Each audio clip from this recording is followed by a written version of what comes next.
Terus cukup dengan dzalikal kitabul la raiba fi hudal lil muttaqin. Ini Anda pegang, selesai masalah di Indonesia. Ini tok sudah. Alif Lam Mim untuk betapa luasnya kemungkinan-kemungkinan yang bisa kita tembus ke depan 2014 dan seterusnya. Asalkan Anda yakin bahwa dzalikal kitabu la raiba fi, la raiba fi hudan lil muttaqin. Kepada siapakah DPR meminta ilham untuk melahirkan kebenaran-kebenaran hukum? Kepada siapakah presiden dan menteri-menteri dan semua pejabat-pejabat meminta hidayah untuk memproduk keputusan-keputusan yang benar dan menyejahterakan rakyatnya? Pernahkah Tuhan dilibatkan?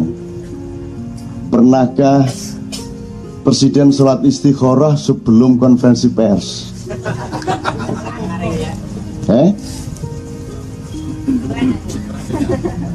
Kan begitu teman-teman sekalian. Makanya loh, emang aneh kalau kan presiden orang Islam, kok mantep amat dia mengambil keputusan ngomong ini itu tanpa dia bertanya kepada pemilik segala sesuatu. Karena ternyata memang bukan presiden dia. Dia orang yang sedang menggunakan peluangnya untuk mendapatkan keuntungan, kan begitu.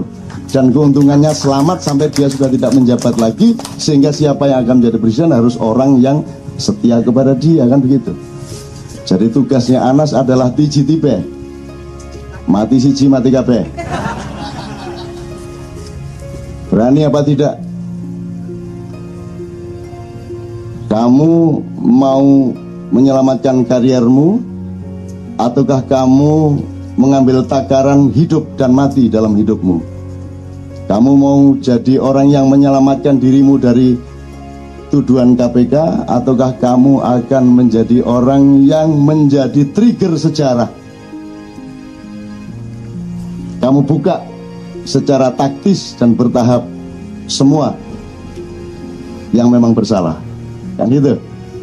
Bahwa bukanya telat enggak apa-apa, mestinya kan kebuka kemarin-kemarin, bukan setelah kamu sendiri kena, kan gitu. Nah apa-apa wis, telat gak apa-apa wis, tetap akan jadi trigger sejarah. Itu teman sekalian. Tapi ya monggo kita lihat. Kan gitu. Saya nggak bisa ngomong sama Anda, nanti kayak sprindik nanti. Saya nggak bisa ngomong sama Anda apa yang sedang saya jalankan dan saya lakukan, sebab itu tidak boleh secara etis dan tidak baik secara strategis, kan gitu. Jadi saya harus diam saja kepada Anda tentang semua yang sedang terjadi ini, dan Anda cukup menyangka saya adalah seorang temannya Beben, sudah cukup lah. Saya bukan siapa-siapa gitu ya. Jadi tapi dari indikasi itu mestinya Anda tahulah, gitu ya. Mestinya Anda tahulah apa yang sebenarnya sedang berlangsung gitu ya. Bismillah. Sekarang kita akan masuk ke diskusi dipimpin oleh Mas Iwan, Mas Baim dan seterusnya. Tapi saya kira kalau tidak ada lagu dulu nggak enak ya. 1-2 lagu, setelah itu diskusi, puncaknya nanti lagu lagi. Doakan bulan depan benar-benar tercapai, diijabahi Allah. Apa tadi? Jazz 7 langit. Tentu saja tidak bisa dibandingkan kemampuannya Mas Beben ini sama Kiai-Kiai Kanjeng can desa-desa. Sing ya ndak bisa lah, kalau harus jam session beneran sama dia ya ndak mampu lah. Ndak mampu itu artinya wong kae sarone diapake unine mengono kuwi. Nek gitar kan iso rono rene, nek sarone diapakane ya mek 5 iku takduk. Tapi kan jiwanya bisa, kebersamaan cintanya bisa. Nanti mudah-mudahan terjadi sesuatu lah sama Kiai Kanjeng, karena Kiai Kanjeng pernah kolaborasi sama bermacam-macam grup juga di dunia, dan mereka semua kalah sama Kiai Kanjeng karena mereka tidak kenal gamelan toh. Mesti kalah wis. Musuh gamelan mesti kalah. Ya asal nutuk-nutuk. Nek kowe nganggo iki kowe sehat, nek ora nganggo iki kowe lara. Nek ora lara awakmu, lara atimu, nek ora lara atimu, lara pikiranmu. Nek ora lara pikiranmu ya nasibmu lara. Jadi ini bukan soal fatwa, ini soal regulasi kesehatan hidup. Pokoknya Kalau sin itu S, tidak bisa dibantah. Jadi dalam bahasa Arab, dalam bahasa Jawa ada berapa macam S? Bahasa Indonesia syarat itu pakai SY, ya, ada 2. Sholat masih dianggap bahasa Arab. Tapi kalau bahasa Arab ada 4 macam S. 1 S biasa. Sama. Nomor 2 S ini lidah ketemu dengan gigi sedikit S. Shot. Itu kalau dicari dasar bunyinya itu gabungan antara S dengan H. Shot. Kemudian ada shin. Itu gabungan S dengan Y, shin.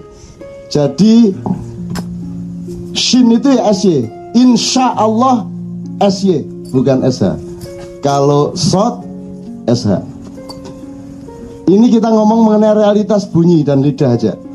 Terus ada lagi sa. Sa itu antara S tapi dekat ke T, maka disebut sa. Bukan ST tapi TS. Kalau ST, sta. Ini sa, jadi T-nya duluan. Memang begitu posisi lidah. Kalau Anda melanggar ini, pikiranmu akan sakit. Awakmu gampang kena komplikasi. Wes, akan reken. Percaya gawin, gak percaya loro kono kon. Lihat aja orang yang mempertahankan itu, lihat aja hidupnya, lihat perutnya, lihat dadanya, lihat onderdil badannya, lihat. Silakan teliti. Kemudian kalau Jawa ada D, ada D. Wedi sama wedi. Kalau wedi itu pasir, wedi itu takut, kalau wedi pasir. Kalau bahasa Arab ada 3 macam. Kalau dilebarkan 4 macam. 1 dal, zal, dha, dot. Jadi kalau zal itu sama dengan kalau bahasa Inggris ada there is, itu pakai zal. Kalau zikir, there is podo zikir. Jadi zikir itu D gabung Z. Kalau zikir ditulis dengan zikir Z, maka dia bukan za tapi za. Jadi bukan zikir tapi zikir.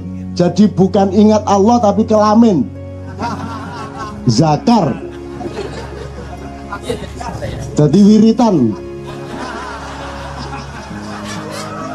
Wis gak akan reken. Percaya pakai, nggak percaya sakit. Ngono ae wis. Kok wani-wani? Lho anjane ngono. Sakit. Zikir akbar, nggak ada zikir. Az-zikru nggak ada dalam bahasa Arab. Zakar ada. Kalau apa? Dho itu nggak ada bahasa Inggris, cuman ada zal.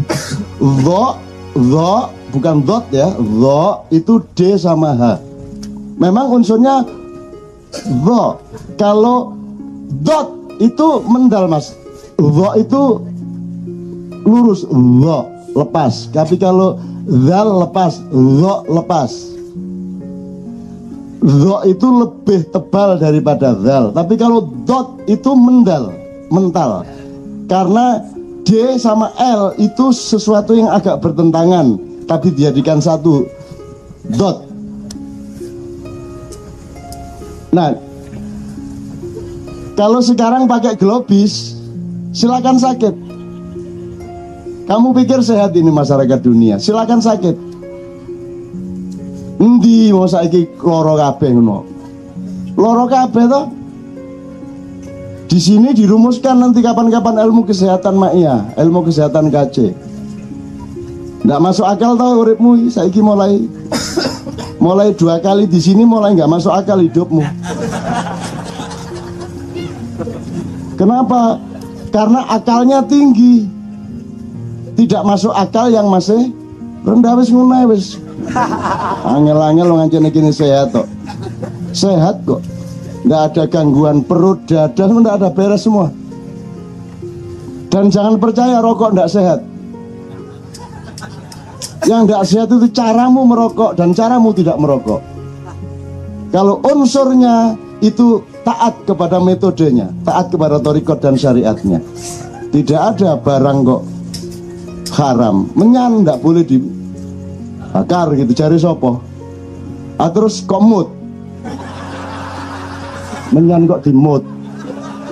Ya menyan ya dibakar. Kok syirik apa? Syirik tidak terletak pada bendanya tapi pada konsepnya. Betul enggak? Gitu loh. Jadi enggak ada apa? Jos. Ya, enggak ada ekstra loh. Terus sudah lengkap ya huruf ya? Apalagi? Rick, huruf sudah lengkap ya? Pokoknya saya sampai kiamat nggak akan merubah kalau shin itu SY. Terserah dunia mau kemana, silakan sakit. Tapi dot itu DL.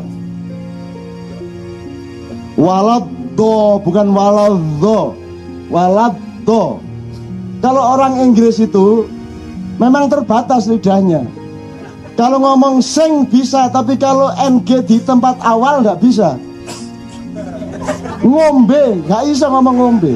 Tapi nek ngesing iso, sing iso.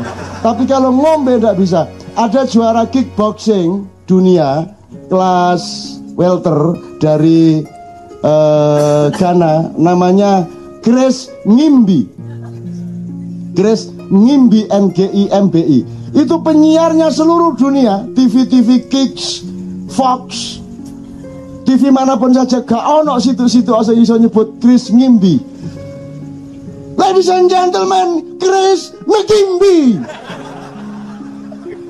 Negimbi ku lopo, negimbi.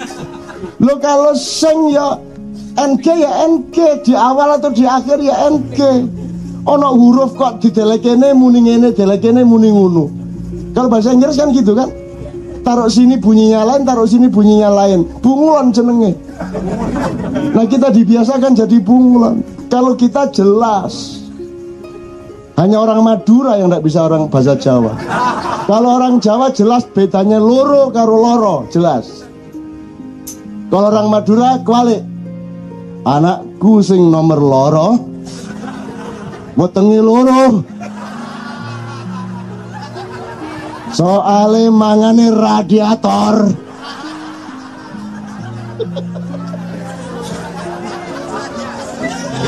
Jadi anaknya si bapak Madura ini perutnya sakit karena makan radiator gitu kan, paham Anda? Enggak. Makanya belajar, saya bukan mengagung-agungkan Jawa itu cetha gitu loh, makanya disebut medok. Medok itu fundamental. Betul enggak? Betul enggak? Dan itu televisi selebritis kerjanya mengejek Jawa tiap hari. Bahkan orang Jawa di TV mengejek Jawa. Wong Jawa di Jawa no, jangan begitu kamu, toh. Kan itu raimu anjane Jawa, gak usah Jawa no. Anjir dapurmu iku Jawa. Akonono Jawamu tenang ae. Kacang ya kacang, gak usah jagung. Dele gak usah. Apa? Kita semua tidak percaya diri. Ayo, kemuliaan, kehebatan adalah kesanggupan kacang untuk menjadi kacang. Kan begitu. Siapa bilang kacang lebih hebat dari jagung atau beras lebih tinggi daripada jagung? Tidak bisa. Tidak bisa ada pertandingan seperti itu. Gajah sama kadal gede mana? Gede gajah lah jarimu, jari kadal. Aku aja ini kok. Memang saya segini. Saya tidak urusan besar kecil, saya itu segini. Saya tidak mau diikat, direndahkan oleh kata besar, kata kecil. Kan begitu. Itu namanya universal. Ya saya ini aku kata apa kon. Gitu loh. Nah kita nggak percaya diri, makanya terus bam. Oh no, bedelmu nih kok bam. Bang bang. Itu kan pemain jazz Kemayoran, bang bang. Masa bedil muni bang bang, apa itu? Jawa pun harus Jawa Timur. Nek Jawa Tengah yo ana sepur nabrak truk maknil.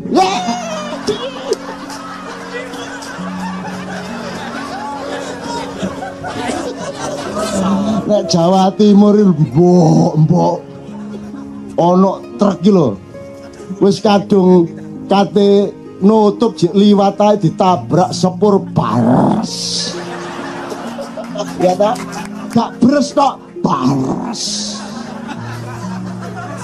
Nah itu Jawa yang asli. Masa maknil. Jadi kalau di Jogja gede sama gede banget tuh gede. Gede banget tuh gede ya lebih. Dia tuh bunyinya aja memperkecil toh. Gede terus gede loh. Ya sing bener Jawa Timur gede gawat gawe. Papa wis tanya wae. Gawat gawe. Ngono ta nek Jawa Timur ya Mas ya. Lho ngono lega. Oh, ngaji barang digarek ngono ya gak apa-apa. Ngaji ditegas-tegaskan dengan cara Jawa Timur. Allah memahami siapa yang menciptakan manusia Jawa Timur. Allah. Kalau orang Jawa Timur berekspresi merdeka sebagai orang Jawa Timur, marah ke Allah? Enggak. Gak apa-apa, maklum arek Jawa Timur. Ya sing ngene iku. Itu loh. Jadi kita bakukan ya, Rek, kita bakukan. Pokoknya begitu itu. Saya tidak mewajibkan Anda, tapi pokoknya nek kon gak ngono loro. Kenapa sakit? Karena mengingkari hakikat bunyi. Masa insya Allah. Gitu? Insya Allah, sya artinya berkehendak, bukan insya Allah, insya Allah, insya Allah, insya Allah. Sopo nyonyo? Insya Allah kok insya Allah. Ya nek orang Iran punya keterbatasan, bilang A itu susah, bilangnya O. Allahu Akbar itu orang Iran. Insya Allah. Nek wong Iran rada o ngono iku. Soale turunane wong Jawa. O. Gendeng kabeh. Nek gak tak kenek ngene kon merasa Indonesia normal, goblok kon Indonesia gak normal. Mulane kon kudu belajar gendeng sik. Caro gendenge Indonesia ngono lho ya. Gitu. Oke. Turki keliru lagi. Kalau Turki kalau kamu umroh, kalau ada orang Allahu Akbar. Itu orang Turki. Akbar di sini. Akbar kan di sini. Ki Allahu Akbar. Nyenengno tapi iki nyenengno. Gusti Allah mesem arek-arek iki. Ya.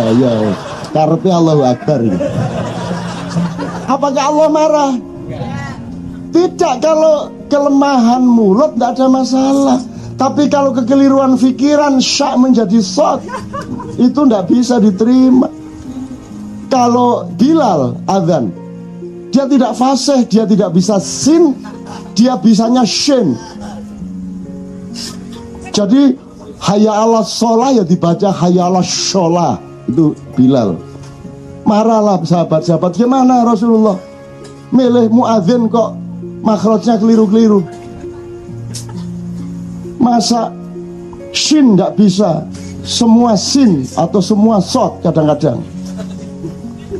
Terus gimana? Jadi hayya ala sholah itu kan gak enak belas ya Mas ya.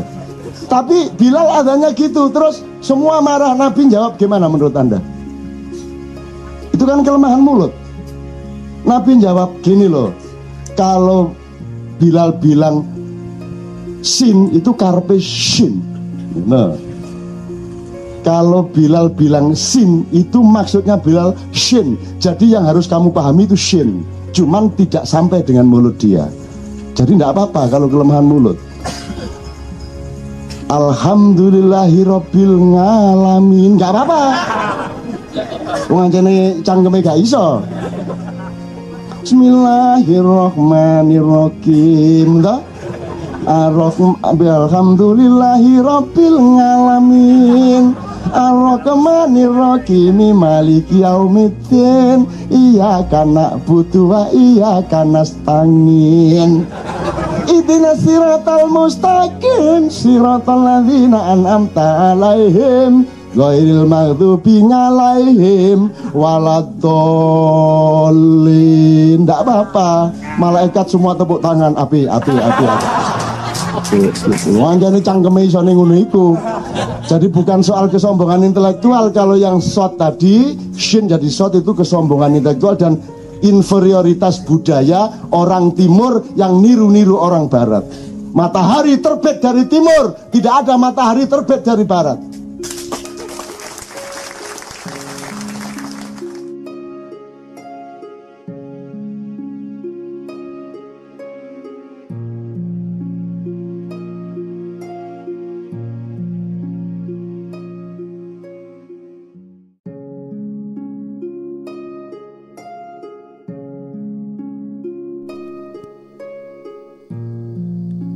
Assalamualaikum warahmatullahi wabarakatuh. Tentang kehidupan di dunia. Sebuah pohon yang besar tentunya memiliki akar-akar yang menghujam kuat ke dasar tanah. Begitu pula dengan sebuah peradaban. Sebuah peradaban yang besar tentunya memiliki akar kehidupan yang begitu kuat. Besarnya sebuah peradaban tak bisa kita nilai hanya dari satu sisi kehidupan semata. Entah itu dari sisi teknologi, politik, ekonomi, dan lain sebagainya. Namun itu semua harus dinilai secara utuh dari berbagai aspek, dari sistem politik, dari hukum, dari ekonomi, dari budaya hingga benda-benda peninggalannya. Kenapa kita harus mempelajari peradaban simbah-simbah kita dahulu? Dikarenakan sebuah kehausan, kerinduan kita tentang identitas dasar yang kita miliki dahulu kala. Sebab klaim-klaim kemajuan peradaban yang berkembang pada saat ini bukannya membuat kita semakin beradab, tetapi malah semakin memunculkan banyak tak keberadaban, bahkan cenderung menjauhkan diri kita dari Sang Khalik.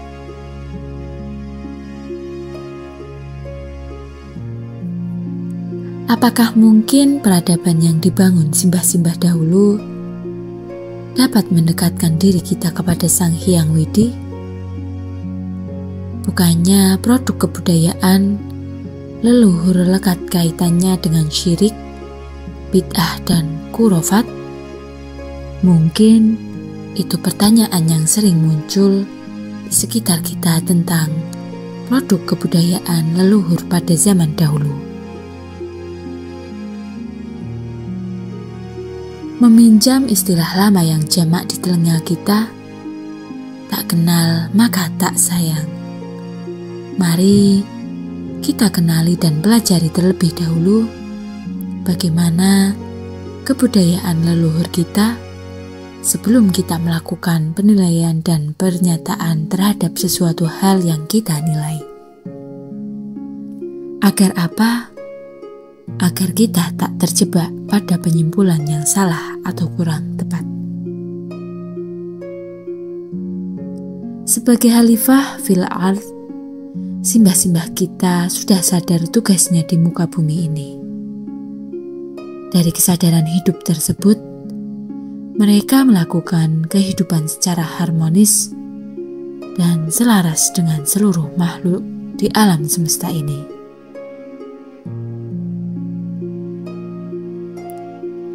baik itu dengan alam, dengan tumbuhan, dengan hewan, bahkan dengan makhluk halus. Selain itu, beliau juga menuturkan bahwa nenek moyang kita melakukan penggolongan manusia berdasarkan peran dan fungsinya masing-masing. Penggolongan ini tidak bertujuan untuk merendahkan satu jenis manusia dengan yang lainnya, akan tetapi dari setiap jenis manusia memiliki kewajiban yang sama dalam mempertahankan ketahanan sosial budaya dalam lingkup desa. Dari hasta Janma ini, manusia memiliki tugas dan fungsinya masing-masing. Misalnya, Janma Tani, seseorang yang memiliki tugas atau kontribusi dalam wilayah pertanian dan peternakan.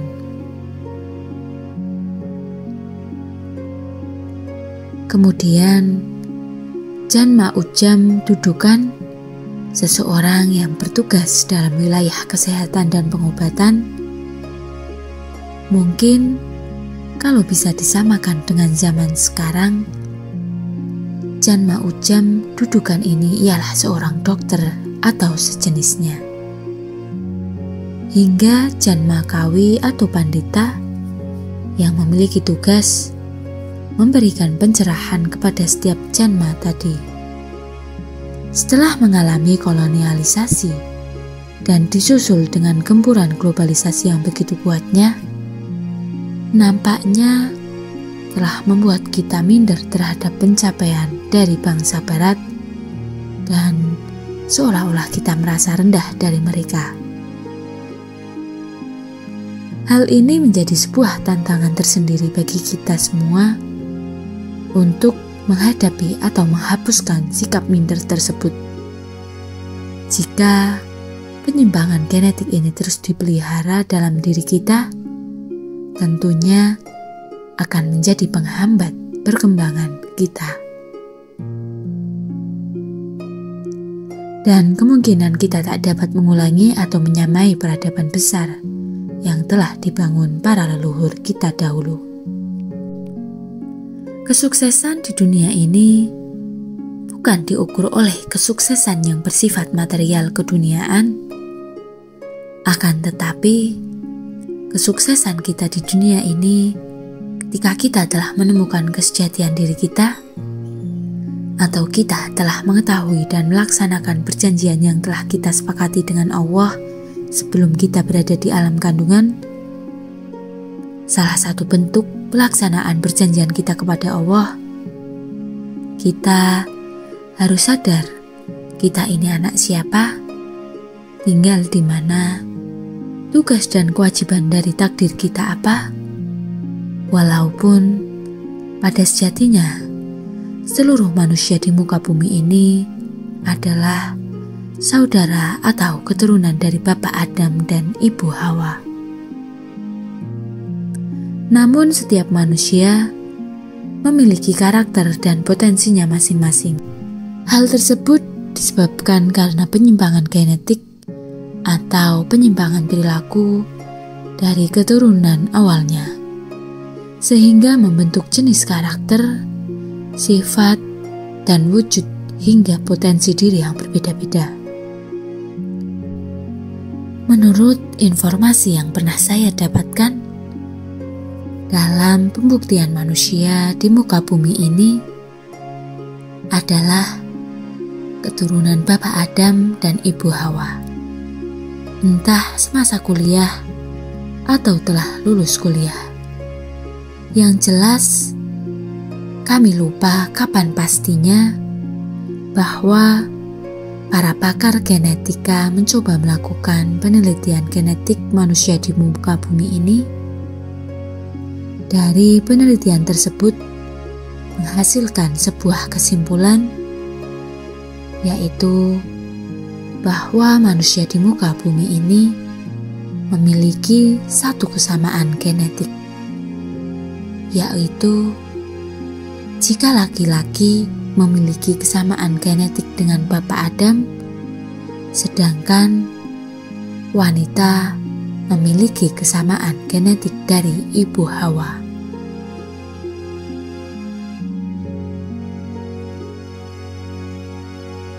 Maka dari itu, mari kita bersama-sama belajar pada apa yang telah kita miliki agar menemukan kesejatian diri kita. Semoga dengan kita menemukan kesejatian diri, kelak kita dapat bertemu dan bersama dengan Kanjeng Nabi Muhammad SAW dan mampu bersatu kembali dengan Gusti Pangeran Allah Subhanahu wa Ta'ala. Amin. Sekian yang dapat kami sampaikan. Semoga apa yang kami sampaikan bermanfaat bagi kita semua. Wabillahi taufiq wal hidayat. Wassalamualaikum warahmatullahi wabarakatuh.